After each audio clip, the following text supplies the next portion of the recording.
The automare carried a crisp bite. As 6-year-old Penny Watson hugged her worn teddy bear closer to her chest, her small fingers traced the bear's patched eye, a reminder of better days when her father was still alive. Seated on a weathered park bench beside her mother, Hannah, Penny watched other children playing on the colorful playground equipment, their laughter floating through Central Park like wind-borne dandelion seeds. "Are we bad people, Mama?" Penny's voice was barely a whisper, but it sliced through the ambient noise of the bustling park. Hannah's breath caught in her throat. She tucked a strand of auburn hair behind her ear, her once manicured nails now chipped and unpolished. "Why would you ask that, sweetheart?" "Because Ms. Reynolds said only bad people get evicted," Penny replied, her innocent blue eyes reflecting confusion beyond her years. "And Billy at school said we're going to be homeless soon." 20 feet away, partially obscured by a large oak tree, Mason Grant paused mid-stride, his morning jog interrupted by the child's question. At 38, Mason was the definition of success, founder and CEO of Grant Innovations, a tech empire valued at billions. The Financial Times had recently dubbed him America's most eligible bachelor, though that title meant little to him these days. He hadn't meant to eavesdrop, but something in the little girl's voice made it impossible to walk away. Mason took a sip from his water bottle, pretending to catch his breath while straining to hear the mother's response.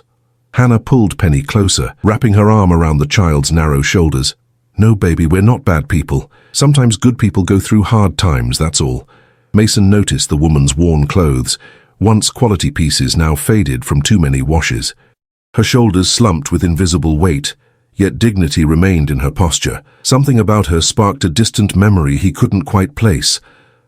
"But why did they lock our apartment, Mama? Where are we going to sleep tonight?" Penny's questions tumbled out, each one driving deeper into Mason's conscience. Hannah swallowed hard, blinking back tears. "We'll figure it out, Penny girl. We always do." Mason moved closer, pretending to stretch against a nearby tree. The woman's profile stirred something in his memory, something from college, perhaps. Her face had the kind of beauty that endured hardship, with high cheekbones and determined eyes that seemed vaguely familiar. "Is Daddy watching us from heaven?" Penny asked, clutching her teddy bear tighter. "Would he be sad we lost our home?" "Your father loved us very much," Hannah whispered, her voice breaking slightly, "and he'd be so proud of how brave you're being." Mason's phone buzzed insistently in his pocket, likely Vanessa, his executive assistant, reminding him about the board meeting in an hour. He should leave. This wasn't his business. Yet something kept him rooted to the spot, unable to tear himself away from the quiet desperation emanating from the park bench. Hannah reached into her purse, a designer bag that had seen better days, and pulled out a peanut butter sandwich wrapped in plastic. She broke it in half, offering the larger portion to Penny. "Aren't you hungry, Mama?" Penny asked, noticing her mother had kept only a small piece for herself. "Not very," Hannah lied with a smile that didn't reach her eyes. "You eat up." The simplicity of the sacrifice hit Mason like a physical blow. He thought of the 5-star breakfast waiting for him back at his penthouse, the fresh pastries, the artisanal coffee, the imported fruits, all prepared by his personal chef and largely untouched most mornings. As Hannah tucked a lock of hair behind Penny's ear, the gesture triggered a flash of recognition in Mason's mind. Hannah Watson, it had to be. They'd shared several classes at Columbia University 12 years ago. She'd been brilliant, top of their economics program, with dreams of working in international development. There had been a scholarship fundraiser where she'd spoken eloquently about financial inclusion. Mason remembered being impressed by her passion, her intelligence, her genuine desire to help others. What had happened to bring her here, to this park bench, with a hungry child and nowhere to go? Mason's phone buzzed again. This time he pulled it out and sent a quick text to Vanessa. "I'll be late. Reschedule the board meeting. Something important came up." Just as he pocketed his phone, a park security guard approached Hannah and Penny. "Ma'am, we've received complaints about loitering. The park benches aren't for extended stays," the guard said, his tone professional but firm. Hannah's face flushed with embarrassment. "We were just leaving," she said, gathering their meager belongings, a backpack, a small rolling suitcase, and Penny's teddy bear. "Where are we going now, Mama?" Penny asked, her voice small and frightened. Hannah forced a smile. "We're going on an adventure, sweetie, just like in your books." Mason watched as they stood, Hannah's shoulders squared, despite her obvious exhaustion. In that moment, he made a decision that would alter the course of multiple lives, including his own. He stepped forward, rehearsing what to say. Would she remember him? Would she accept help from a stranger? How could he offer assistance without wounding her pride? The questions swirled in his mind as he moved toward them. "Hannah!" he called, just as they began to walk away. "Hannah Watson?" She turned, confusion and wariness in her eyes, instinctively pulling Penny closer to her side. "I'm sorry, do I know you?"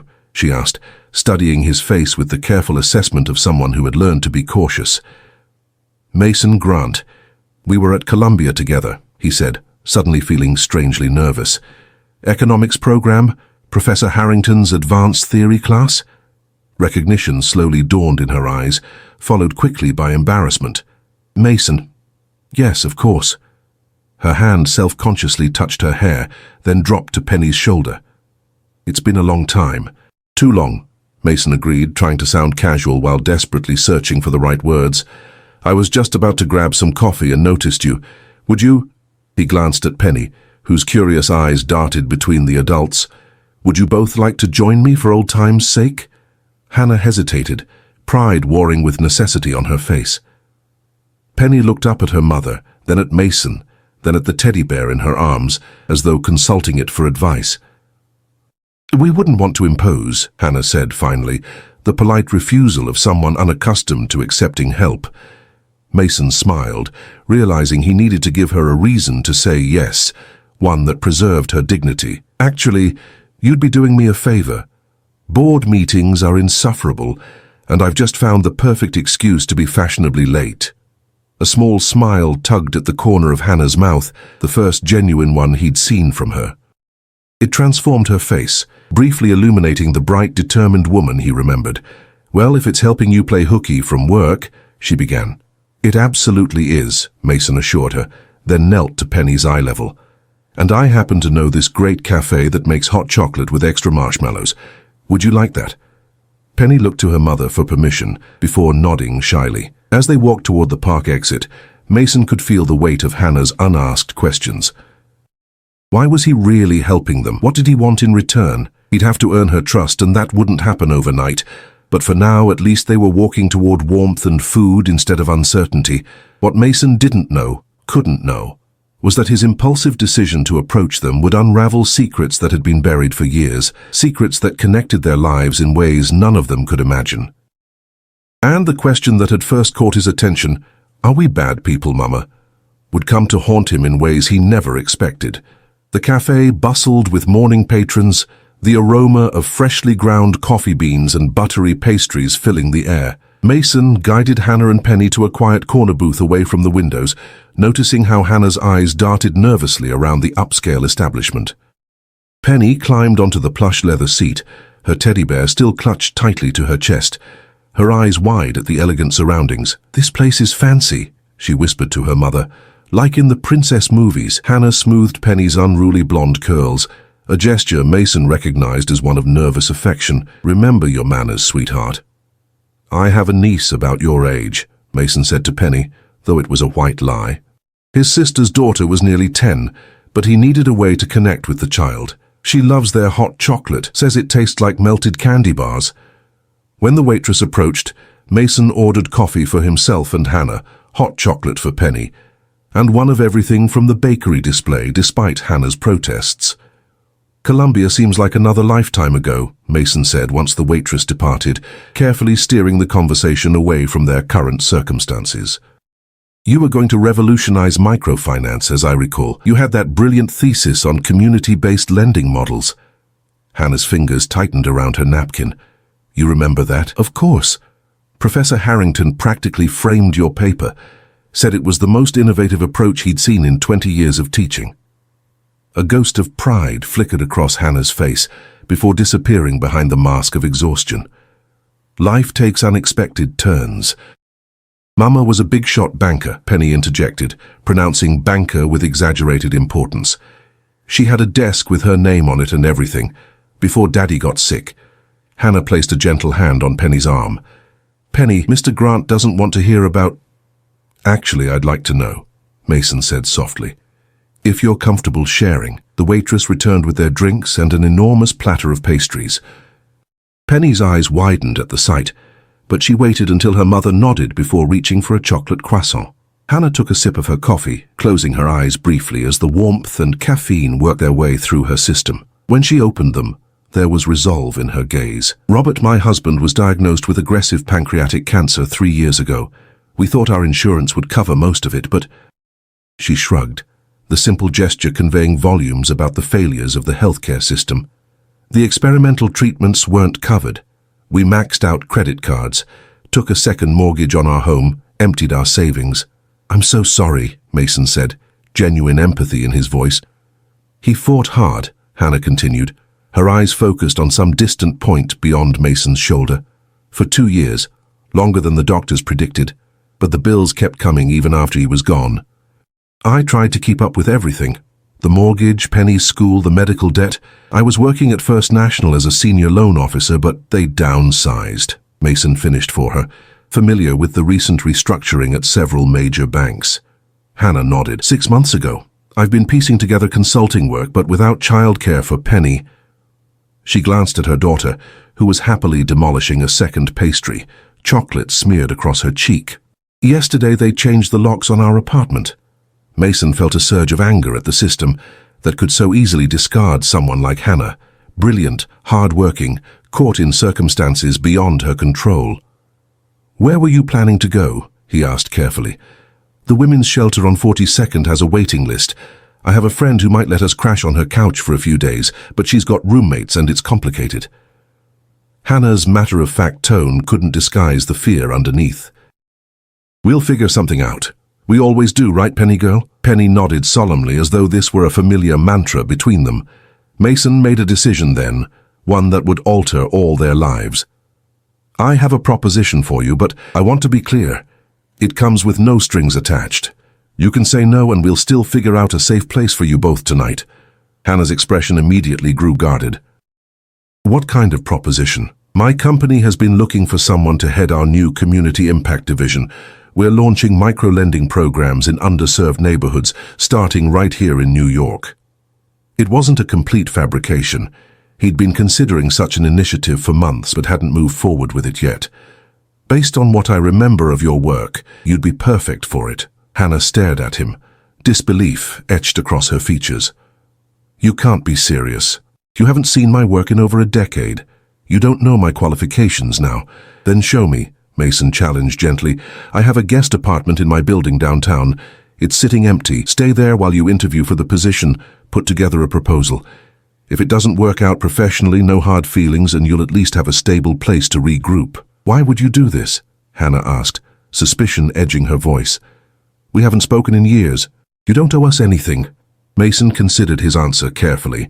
The truth was he wasn't entirely sure himself.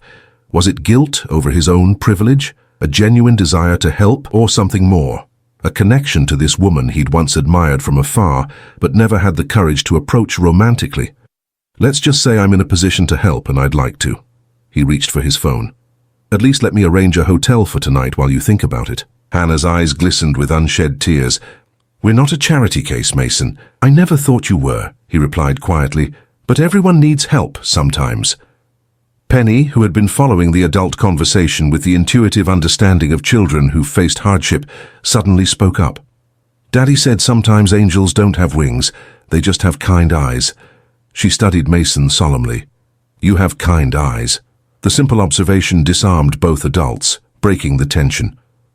Hannah laughed softly, wiping at her eyes, while Mason felt an unexpected lump form in his throat. "Tell you what," he said, pulling out a business card and writing on the back. "This is my personal cell and the address of my building. The guest apartment is on the 18th floor. Think about it. No pressure, no timeline." He slid the card across the table. "And if you decide it's not for you, I still have connections at several banks and non-profit organizations. I can make some calls, help you land on your feet." Hannah stared at the card for a long moment before slowly picking it up. "Thank you," she said simply, tucking it into her purse. As they finished their breakfast, the conversation turned to lighter topics. Penny's favorite subjects in school, art and reading, Hannah's passion for urban gardening, Mason's recent trip to Japan. The initial awkwardness gradually faded, replaced by the tentative beginnings of trust. What Mason didn't mention was the nagging feeling that there was more to Hannah's situation than simple financial hardship. Several times during their conversation, she'd glanced nervously at the cafe door, as though expecting someone unwelcome to walk in. And there was something about the way she deflected questions about her former employer that raised his instincts. After they parted ways outside the cafe, Mason heading to his delayed board meeting, Hannah and Penny toward her friend's apartment to regroup, he made a discreet call to his head of security, James Blackwell.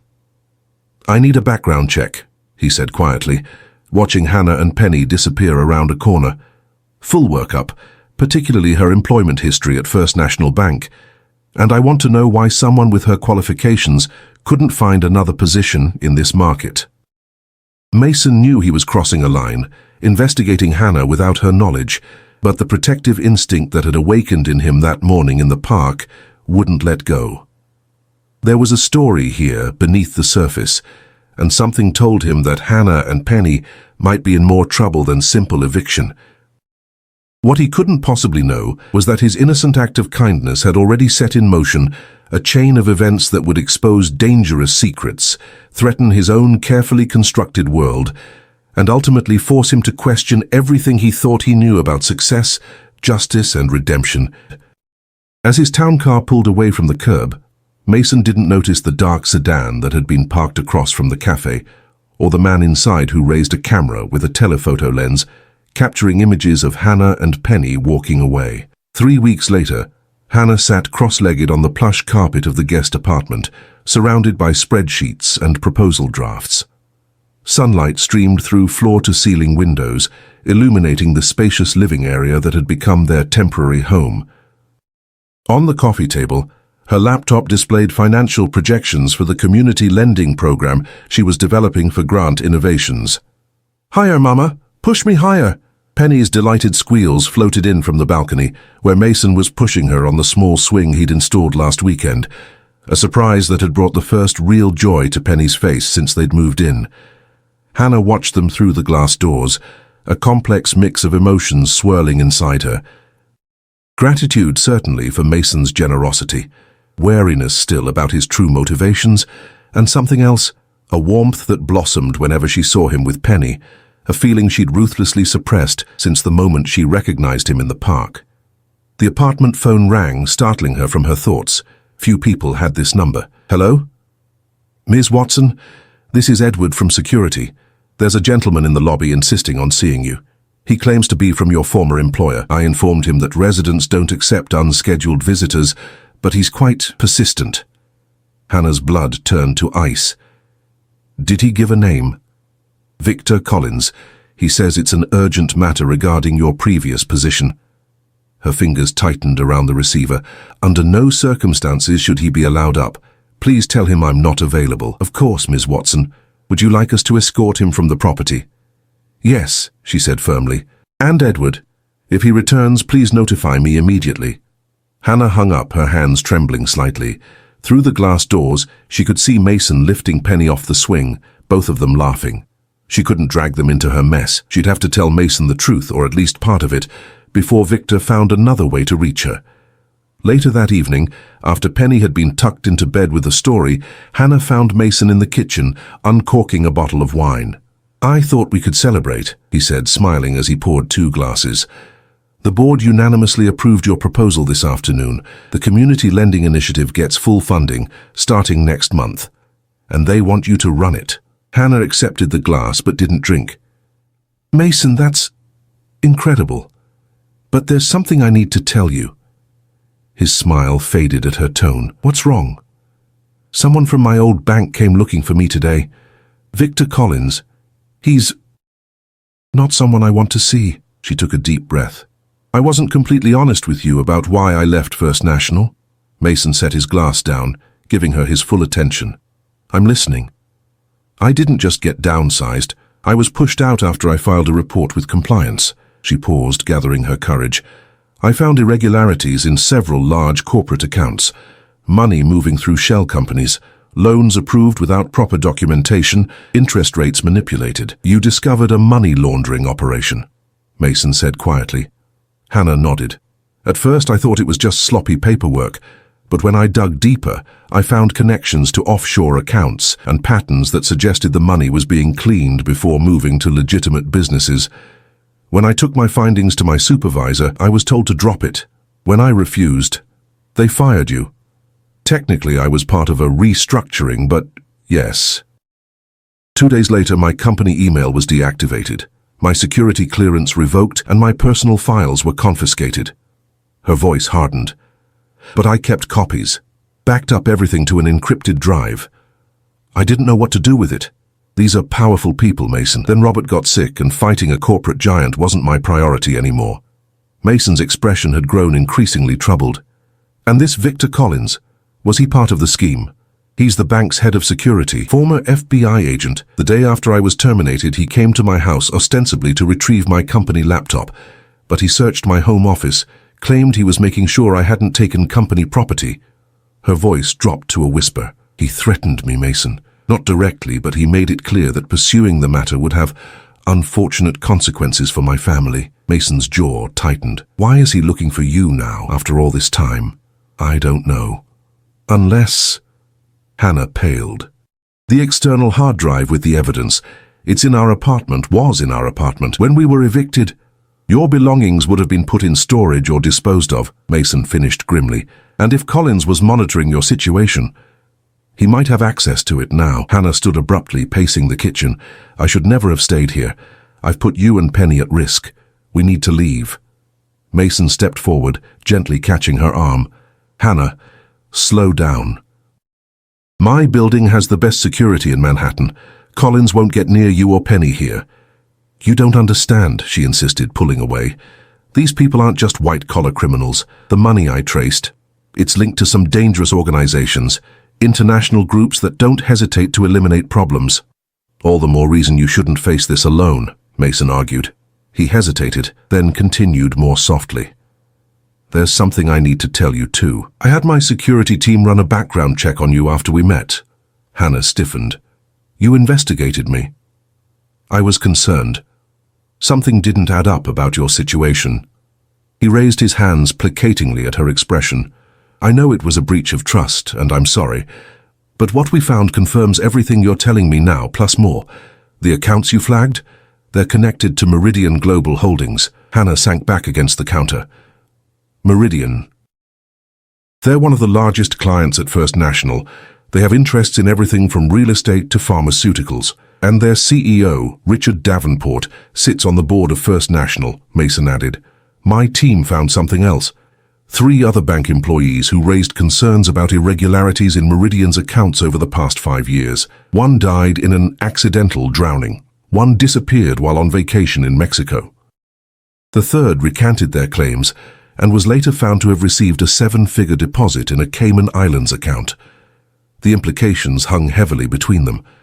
Hannah's worst fears were being confirmed. If Collins found the hard drive, she began. Then we need to act quickly, Mason finished, but not by running. That would only make you look guilty of something. Guilty? I didn't do anything wrong. I know that, Mason said firmly. But Collins could be building a case to frame you, make it look like you were the one manipulating the accounts. Hannah's mind raced through the possibilities, each more terrifying than the last. What about Penny? I can't put her at risk. We'll protect her. My team can arrange for secure transportation to my estate in Connecticut. She'll be safe there with my staff while we deal with this. We? Hannah challenged. This isn't your fight, Mason. Something shifted in Mason's expression, determination hardening into something fiercer. It became my fight the moment Collins showed up here. Besides, he added with a grim smile, Meridian has been trying to acquire my tech division for years. Davenport and I have history. Before Hannah could respond, her phone buzzed with a text message. She glanced down at the screen and froze. What is it? Mason asked, alarmed by her expression. Hannah wordlessly turned the phone toward him. The message, from an unknown number, contained a photo of Penny at school earlier that day, followed by 3 words. Insurance policy. Cooperate. Mason's face darkened with fury. That's it. We're moving you both to Connecticut tonight, and tomorrow we're taking everything you have to the FBI. No, Hannah grabbed his arm. You saw the message. They're watching Penny. If we go to the authorities, if we don't, they'll keep using her as leverage indefinitely, Mason countered. Trust me, Hannah, I can protect you both. Hannah studied his face, weighing her options. Finally, she nodded. Okay, but we do this my way. I spent months compiling evidence. I know exactly which transactions proved the money laundering, which executives were involved, and where the authorization codes originated. If we're going to the FBI, we need to give them a case they can't ignore or bury. Agreed, Mason said. Pack what you need for a few days. I'll make arrangements and wake Penny. As they prepared to leave, Hannah couldn't shake the feeling that something still didn't add up. Why would Collins make such a brazen move now? And how had he found them at Mason's building, which few people knew about? The answer came to her in a horrifying flash of clarity as she was gathering Penny's things. The timing of Mason's appearance in the park, his immediate offer of help, his convenient proposal of exactly the kind of job she'd be perfect for. Had it all been too perfect, too convenient? Mason, she called, stepping back into the living room where he was on the phone with his security team. How did you know where to find us that morning in the park? Mason ended his call, looking confused. What do you mean? Central Park is huge. What made you jog past our particular bench at that particular moment? Her voice hardened. Did Collins send you? Was this whole thing a setup to gain my trust? Mason's expression shifted from confusion to shock, then to hurt. Hannah, no. It was coincidence. I jogged the same route through the park every morning. Coincidence, she repeated skeptically. And I suppose it's also coincidence that you remember specific details about my thesis from 12 years ago. That you just happened to have a perfect job opportunity that matched my skills. That your company has been interested in micro-lending programs that align perfectly with my experience. I remembered your thesis because I admired your work, Mason replied, his voice tight. And yes, I created the position for you, but not as part of some conspiracy. I did it because I wanted to help. Hannah grabbed her phone, backing toward Penny's room. I don't believe you. This was all too convenient. You're working with them, aren't you?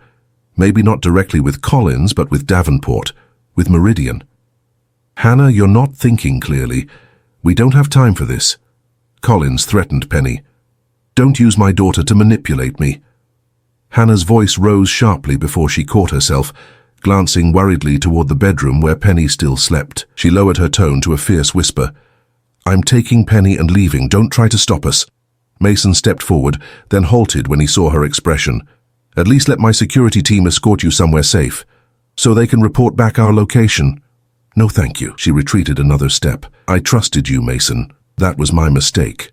As Hannah turned to wake Penny, Mason's next words stopped her cold. Robert asked me to look out for you both if anything happened to him. Hannah slowly turned back. What did you just say? Mason's face was etched with regret and something else. Guilt. Robert and I met at a charity event 4 years ago, before his diagnosis. We stayed in contact. When he got sick, he reached out to me, worried about what would happen to you and Penny if he trailed off. He made me promise to keep an eye on you, to help if I could, but to do it discreetly. He knew you wouldn't accept outright charity. Hannah stared at him speechless as the final piece of the puzzle clicked into place and the ultimate betrayal took shape in her mind. You knew my husband? Hannah's voice trembled with disbelief. All this time you've been, what? Watching us struggle from afar? Mason took a step toward her, then stopped when she flinched. It wasn't like that. Robert asked me not to interfere unless it was absolutely necessary. He said you were fiercely independent, that you'd resent outside help. So you waited until we were homeless? Until Penny and I were sleeping on park benches? Anger flared in Hannah's eyes. How generous of you. I tried to help earlier, Mason insisted. The anonymous donation to Robert's medical fund?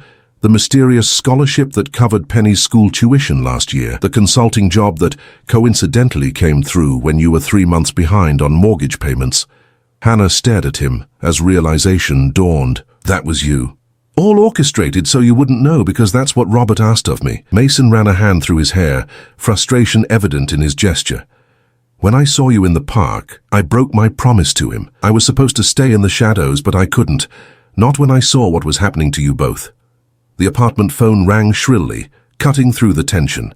Mason answered, his expression darkening as he listened. When? He demanded. How many? After a pause, he continued, "Lock down the building. No one gets in or out without my authorization. And James, activate Protocol 7. He hung up, turning to Hannah with urgency. "Collins is in the lobby with 3 men. They've disabled the security cameras and have my head of security at gunpoint." He moved to a painting on the wall, swinging it aside to reveal a hidden safe. "We don't have much time." Hannah hurried to Penny's room, gathering the sleeping child in her arms. "What's Protocol 7? Emergency evacuation," Mason replied, typing a code into the safe. He removed a small handgun, checking it quickly before tucking it into his waistband at the small of his back. "There's a private elevator that leads to a secure garage. We need to move now." Penny stirred in Hannah's arms, blinking drowsily. "Mama? What's happening?" "We're going on a little trip, sweetheart," Hannah soothed, her voice belying the fear coursing through her. "Just a little adventure, okay?" Mason led them to what looked like a closet, but opened to reveal a narrow hallway. "This way. Stay close." As they hurried through the hidden passage, Hannah's mind raced with questions. "If you've been helping us secretly all this time, why didn't you step in when First National pushed me out? You must have known what was happening." "I didn't," Mason said grimly as they reached the elevator. "Robert never mentioned your work issues. I assume he was too consumed with his illness by then. When you disappeared from public view after his death, I hired investigators to find you, but you'd changed your phone, moved apartments several times. By the time we located you 3 months ago, you were already struggling financially." The elevator doors opened onto a dimly lit garage containing 3 vehicles, a sleek sports car, an SUV, and an unassuming sedan. "The sedan," Mason directed, opening the rear door for Hannah and Penny. "It's armored and has tinted windows." Once they were inside, Mason slid behind the wheel, pressing his palm against a concealed biometric scanner. The car hummed to life. "Mason," Hannah said quietly as he navigated toward an exit different from the main garage doors. "I need to know something. Are you connected to Meridian in any way? Please, just tell me the truth." Mason met her eyes in the rearview mirror. "No." "But I know who is." He pressed a button, and a hidden door in the garage wall slid open, revealing a narrow exit ramp. "Richard Davenport and I were college roommates. We started our first company together. When we had our initial success, he wanted to move into more questionable investments. I refused. We split the company and he founded Meridian." "So this is personal for you," Hannah said, the pieces falling into place. "It became personal the moment he targeted you and Penny." Mason's voice hardened. "Davenport has always been ruthless in business, but I never thought he'd stoop to threatening a child." As they emerged onto a side street, Penny fully awoke, sensing the tension. "Mama, I'm scared. Where are we going?" "Somewhere safe, Penny girl," Hannah assured her, smoothing her daughter's tousled hair. Mason navigated through back streets, constantly checking mirrors for signs of pursuit. "I have a private airfield in New Jersey. We can be there in 40 minutes and on a plane shortly after. My pilot is standing by." "Running won't solve anything," Hannah protested. "They'll just keep coming." "We're not running," Mason replied firmly. "We're regrouping. I have the resources to fight Davenport, but I need time to mobilize them, and I need you both safe while I do." Suddenly, headlights flooded their car from behind. A black SUV pulled alongside them at an intersection, trying to force them toward the curb. "Hold on," Mason warned, accelerating through a yellow light. The SUV followed, gaining on them. Hannah clutched Penny tightly, her heart pounding. "They found us." "Not for long," Mason said with grim determination. He made a sharp turn down an alley, then another onto a busy avenue, weaving through traffic with practiced precision. The SUV stayed with them, closing the distance. As they approached another intersection, a second SUV appeared ahead, attempting to cut them off. "Mason!" Hannah cried in alarm. "I see it!" He swerved abruptly, mounting the sidewalk momentarily, before dropping back to the street on the other side of the blocking vehicle. Horns blared around them as Mason pushed the sedan to its limits. Penny whimpered against Hannah's chest. "Make it stop, Mama. Please make it stop." Hannah's protective instincts surged. This had to end, not just the immediate danger, but all of it. The threats, the fear, the running. For too long she'd been reactive, trying to shield Penny from harm by staying quiet, staying hidden. It was time to fight back. "Mason, I need your phone," she said with sudden resolve. He passed it back without question as he continued evasive driving maneuvers. Hannah dialed a number from memory. "Agent Ramirez," answered a gruff voice. "This is Hannah Watson. We met 6 months ago when I tried to report irregularities at First National Bank." A pause. "Mrs. Watson, I wondered what happened to you. You missed our follow-up appointment." "I was threatened," Hannah said plainly, "but now I'm ready to provide everything, all the evidence, all the connections, but I need protection for my daughter and myself." "Where are you now?" Hannah looked to Mason, who nodded as he continued driving. "We're being pursued by people working for Richard Davenport of Meridian Global. We need immediate assistance." Mason held out his hand for the phone. "Agent Ramirez, this is Mason Grant. I can provide corroborating evidence connecting Davenport to illegal financial activities, including the threats against Mrs. Watson and her daughter." He gave their location and heading. "We're in a silver Lincoln sedan, pursued by 2 black SUVs. We're approximately 10 minutes from my private airfield in Teterboro." After hanging up, Mason made a hard right, entering an industrial area. "Ramirez is dispatching field agents and alerting local police. We just need to stay ahead until help arrives." The pursuing vehicles had fallen back slightly, but remained in sight. As they approached the airfield perimeter, Mason pressed another button on the dashboard. Ahead, security gates swung open automatically. "Almost there," he encouraged as they sped through onto private property. A small jet stood ready on the tarmac, stairs deployed, engines already whining as they spooled up. Mason drove directly to the plane, stopping at the base of the stairs. "Go," he urged, reaching for his gun. "Get on board. I'll hold them off until Ramirez's people arrive." "No," Hannah said firmly, surprising herself with her steadiness. "We stay together. All of us." As if in answer to her declaration, sirens wailed in the distance, growing louder by the second. The pursuing SUVs screeched to a halt at the airfield gates, momentarily stymied by the security measures. "They're coming," Mason observed, relief evident in his voice. He holstered his weapon and helped Hannah and Penny from the car. Together, they hurried up the stairs into the jet's luxurious cabin. The pilot secured the door behind them as police vehicles swarmed the perimeter surrounding the intruders. "We're clear for immediate takeoff, sir," the pilot informed Mason. "Where to?" Mason looked to Hannah, raising an eyebrow in silent question. "Somewhere they can't reach us," she decided. "Just until the FBI has what they need. The island," Mason directed, "and notify our legal team to meet us there." As the jet taxied toward the runway, Hannah gazed out the window at the flashing lights below. For the first time in years, she felt a glimmer of hope, not just for safety, but for justice. Penny had fallen asleep again, curled against her side. Mason sat across from them, his expression both relieved and determined. "Thank you," Hannah said simply. "For everything." "Don't thank me yet," he replied. "We still have a battle ahead, but we're not fighting it alone anymore." Hannah reached across the space between them, taking his hand. The gesture was both an apology for her earlier distrust and a promise of partnership moving forward. 6 months later, Hannah stood at the edge of a pristine beach, watching Penny build an elaborate sandcastle with Mason. The private Caribbean island had become their sanctuary, while the case against Davenport and his associates proceeded in New York. With the evidence Hannah had preserved, bolstered by Mason's financial expertise and connections, the FBI had built an ironclad case. Richard Davenport and 7 other executives from Meridian and First National were facing multiple federal charges. Victor Collins had turned state's evidence, revealing the full extent of the money laundering operation in exchange for leniency.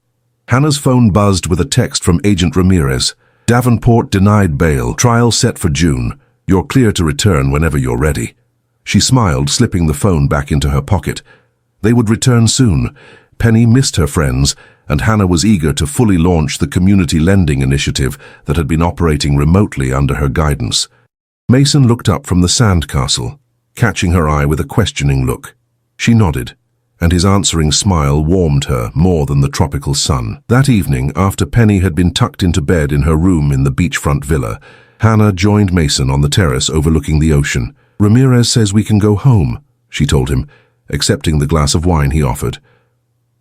"And is that what you want?" Mason asked carefully. "To go back?"